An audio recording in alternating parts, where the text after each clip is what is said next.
David Dimbleby, 83, had a strong involvement with the BBC until his retirement, working on Question Time and also hosting the election night coverage from 1979 to 2017. In a recent interview, the retired journalist revealed that fellow BBC frontman David Attenborough, 96, once threatened him that he would never work in politics for the BBC again unless he changed an article he wrote about one of the corporation's big bosses.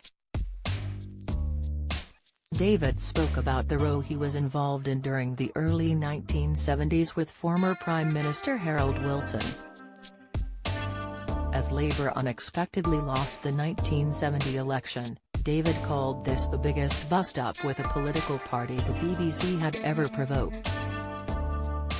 In the aftermath of the events, David decided to write an article about the BBC's governors and their inadequate protectors of the company.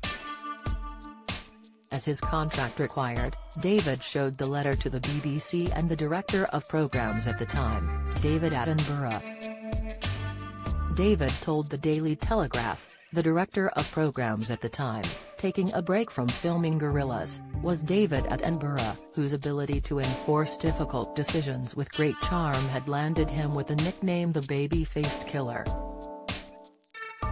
He summoned me to see him and told me that unless I removed one particular passage from my critique I would never again be able to work in politics at the BBC, although he said a place might be found for me in children's television, a threat for which to his credit he has since frequently apologised.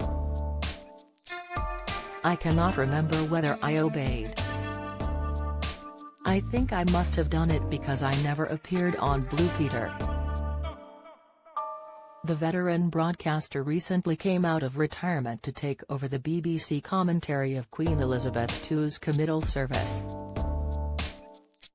David took over from Hugh Edwards, who had anchored the BBC's coverage since the Queen passed on September 8.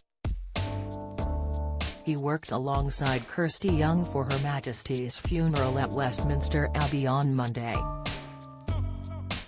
This comes 69 years after Dimbleby's father, Richard Dimbleby, provided the commentary for the Queen's coronation in 1953. He also led the BBC's coverage of the Common Market referendum in 1975, a role he repeated in 2016 when the UK voted for Brexit.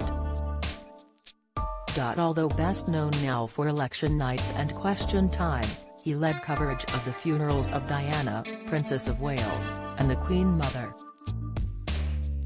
Dimbleby has presided over every BBC election night broadcast since 1979, as well as budget days and local, European and American elections. The 2015 election was set to be his last, with BBC News presenter Hugh Edwards due to take over. But when Theresa May announced the snap election last year, a behind-the-scenes tussle resulted in a BBC announcement that Dimbleby would present it.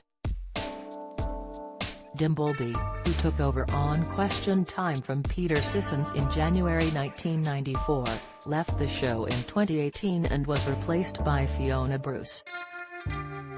After 25 years, he is the longest-serving presenter of the show, and beat rival Jeremy Paxman after each had to endure a grueling audition for the role. The debate program was previously hosted by Peter Sissons and its first host Sir Robin Day, who died in 2000. BBC bosses described him as a titan in British broadcasting who had been a brilliant champion of the public.